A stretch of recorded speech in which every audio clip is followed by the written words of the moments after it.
Hello guys, तो आज हम ITCS के यूनिट 1 के मोस्ट इंपॉर्टेंट क्वेश्चंस डिस्कस करने जा रहे हैं। तो यूनिट 1 का टॉपिक है society, state and polity in India. तो यूनिट 1 सबसे बड़ी यूनिट है, बहुत सारे क्वेश्चंस हैं इसमें इंपॉर्टेंट। तो चलिए शुरू करते हैं। पहला क्वेश्चन है, discuss about the 7 limbs of state of ancient India.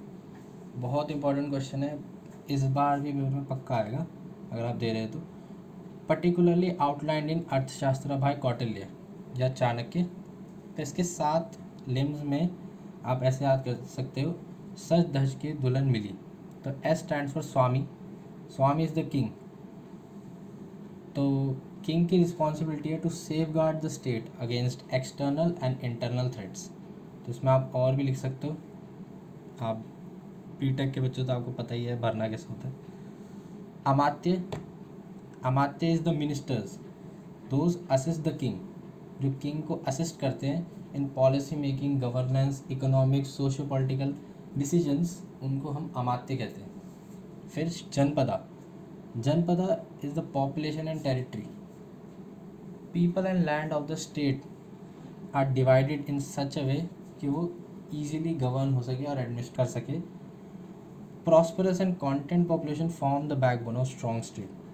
जनपदा को ऐसे डिवाइड किया जाता था कि एक प्रॉस्परस और एक अच्छी पॉपुलेशन एक स्ट्रॉन्ग इकोनॉमी को जन्म दे।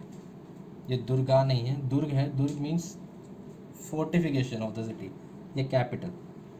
फोर्टिफिकेशन इसलिए किया जाता था to protect from enemies. It ensure state sovereignty and security. कोई हमलाकारी हमला ना कर दे कैपिटल पे और राज्य चले जाए, इसके लिए हम दुर्ग क्रिएट करते थे ताकि सिक्योर इन्वायरमेंट बना रहे for governance. Fifth is Kosha. Kosha is treasury, state's financial reservoir. ये एक तरह का बैंक है उस समय का जहाँ पे सारा पैसा रहता था। दंड, फॉर एनी पनिशमेंट, कोई पनिशमेंट देनी हो तो दंड इस्तेमाल किया जाता था, जो कि बाय यूजिंग मिलिट्री किया जाता था। Deter aggression from external enemies and suppress internal rebellions. तो अगर एक्सटर्नल एनिमीज है तो दंड का यूज़ करके मिलिट्री यूज़ की जाती थी, और अगर इंटरनल रेबेलियंस है तो उसके लिए भी मिलिट्री यूज़ की जाती थी to suppress the rebellions. Mitra. Mitra is the allies. Allies can offer support. तो जैसे राजाओं के मित्र होते थे जो उन्हें सपोर्ट करते थे at the time of difficult conditions, difficult situations, war type conditions में उन्हें मदद किया जाते थे, जिसके लिए उन्हें पहले से डिप्लोमेटिक रिलेशन बना के रखने पड़ते थे, जो कि उन्हें एडवांटेज देते थे बाद में। Next is understanding gender as a social category in ancient India. तो first is gender role and norms. Men को एंशियंट इंडिया में मेनली गवर्नेंस, पब्लिक लाइफ और वॉरफेयर के कामों में इन्वॉल्व किया जाता था, और वुमेन को mainly domestic representation, child bearing and religious activities में इन्वॉल्व किया जाता था। Second is religious and mythological influence. Ardhanarishvara, जो कि शिव और पार्वती का एक मिक्स है, जो डिपिक्ट करता है कि दोनों ही जेंडर इक्वल हैं। इट प्रमोट्स इक्वालिटी और दोनों ही जेंडर बराबर के काम कर सकते हैं। Durga and Kali highlight the power and prosperity in female. Shikhandi is depicted in Mahabharata. Shikhandi transgender जो महाभारत में दिखाया जाता है, जिसकी वजह से भीष्म मारे जाते हैं क्योंकि वो एक ट्रांसजेंडर पे हमला नहीं कर पाते। And last is social status. Social status में इट वाज कंसिडर्ड त्रिधर्मा, त्रिधर्म का पालन करना पड़ता था वुमेन को, और this led the foundation of varna system. Non binary and third gender. Non binary और थर्ड जेंडर के बारे में कामा सूत्र में लिखा गया है, जिसको संस्कृत में तृतीय प्रकृति कहा गया है, और इन मॉडर्न टाइम्स इसका डिपिक्शन किया गया है हिजरा कम्युनिटी में।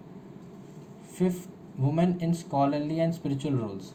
Female sages like Gargi and Maitri were involve in religious and spiritual practices.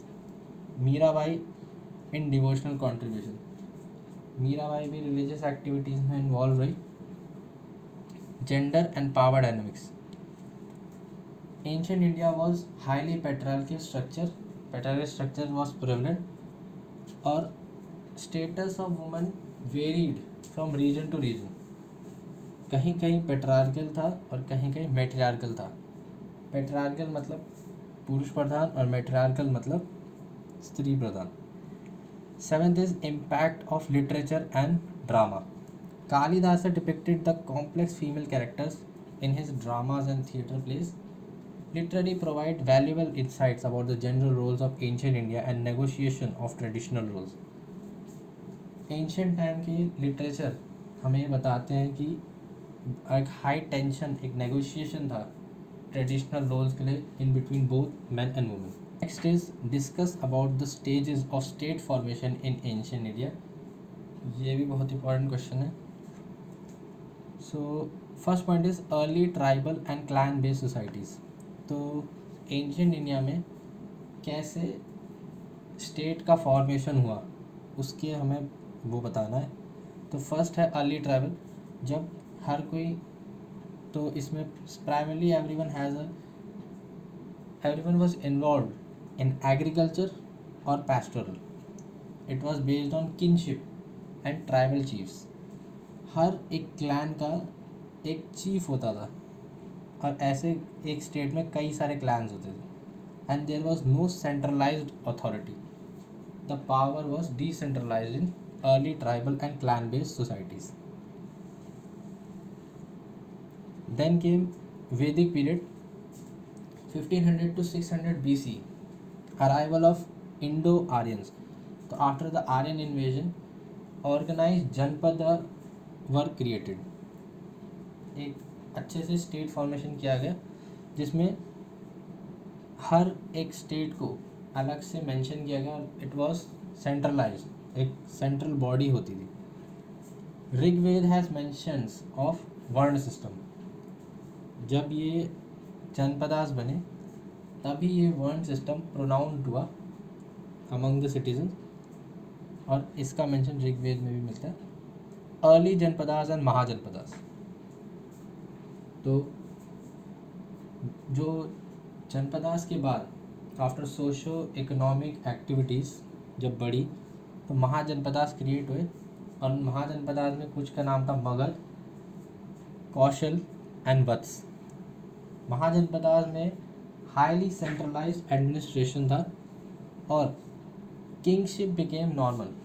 Kingship became hereditary and bureaucratic, and kings were seen as god and the society was as seen as they were created by the God.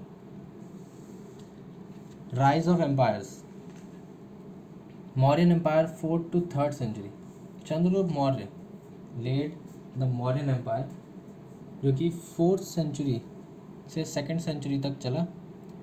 It was highly centralised and efficient administrative system was laid down. बहुत ही अच्छा centralise system और एक efficient administrative system Kautilya और चंद्रगुप्त मौर्य ने बनाया था. कौटिल्य ने इस सिस्टम के बारे में बुक लिखी जिसका नाम था अर्थशास्त्र, जिसमें 7 limbs ऑफ स्टेट फॉर्मेशन भी दे रखा है. Empire was divided into provinces. छोटे छोटे प्रोविंसेस में empire was divided with royal appointees. हर प्रोविंस को एक रॉयल अपॉइंटी दिया गया जो कि वहाँ रूल कर सके और डायरेक्टली सर्व करे under the king. Fifth is regional kingdoms. After the decline of Mauryan empire, जब मौर्यन एम्पायर ख़त्म हो गया तो महाजनपदास छोटे छोटे एम्पायर्स में टूट गए. Small empires emerge, Shunga, Satavahana and Kushan. More decentralise. और ये सारे जो छोटे छोटे एम्पायर्स बने ये हाईली डिसेंट्रलाइज थे और मौर्यन एम्पायर की तरह कोई भी सेंट्रल बॉडी ने यूनाइट नहीं कर पाया. Gupta as.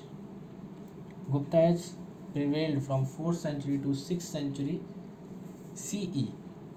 It was known to be golden age of India. Highly centralized governance थी, well structured bureaucracy थी.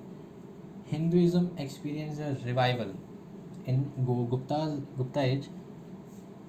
हिंदुज़म का हाई स्प्रेड हुआ और वर्ण सिस्टम को वापस लागू किया गया और एक सेंट्रल अथॉरिटी के अंडर पूरा जनपद क्रिएट किया गया। Next is discuss about different theory of state formation. So discuss different theories of state formation are, first is evolution theory, ये oldest mentioned in अथर्ववेद, सबसे पुरानी थ्योरी है, वो अथर्ववेद में लिखी mentioned है। The state is the result of evolutionary progress and it didn't originate at fixed time।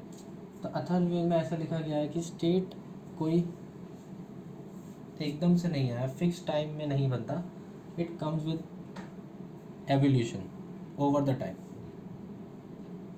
Then next is force theory। Force theory is highly criticized by the scholars of both Indian and Western culture। इसमें state is created by war and force was used in it। इसमें वही होता है कि एक राजा दूसरे राजा पे अगर कब्जा कर ले तो वो राज्य भी उसका हो जाता है। Third is mystical theory. King is representative of God, God created the society. ऐसा माना जाता था कि सोसाइटी को गॉड ने क्रिएट किया है और गॉड ने किंग को एज अ रिप्रेजेंटेटिव भेजा है टू रूल द सोसाइटी। इसका ही एग्जाम्पल था अश्वमेध यज्ञ, जिसमें एक घोड़ा सेक्रीफाइस किया जाता था, वो छोड़ दिया जाता था राज्य के बाहर और जहाँ भी वो जाता था वो राज्य अपने अंडर कर लिया जाता था, जो भी उस घोड़े को रोकता था। तो यही अश्वमेध यज्ञ रामायण में भी होता है, जिसमें लव कुश उस घोड़े को रोक लेते हैं। Criticise by western as well as Indian cultures. Fourth is contract theory. In contract theory it is the most discussed theory mentioned in Arthashastra, mutual agreement between two parties. इसमें क्या होता था, बिना लड़ाई के म्यूचुअल एग्रीमेंट के थ्रू मैटर को solve कर दिया जाता था और दोनों की विन विन सिचुएशन देखते हुए ये थ्योरी काम करती थी। Next one is discuss about four Purushartha. तो फोर पुरुषास्त्र है धर्म अर्थ काम मोक्ष। तो Dharma is supreme of Purushartha, right way of living, being awake to the existence of divine within you. तो धर्म वही है कि आपको कैसे जीना चाहिए, किसके लिए जीना चाहिए, अपने आप के अंदर आपको महसूस होना चाहिए कि आप ही के अंदर भगवान है। तो these are the belief given by Dharma. Second is Artha, worldly prosperity and wealth, materialistic things, materialistic property, legitimate human aspiration. तो अर्थ इज जो भी आपके एस्पिरेशंस है आप उन्हें फुलफ़िल करो, वेल्थ मनी इकोनॉमिक एक्टिविटीज़ करो फॉर बेटर लिविंग स्टैंडर्ड्स।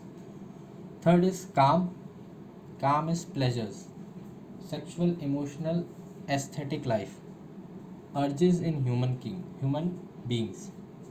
तो काम में वही है जो कामसूत्र में लिखा गया।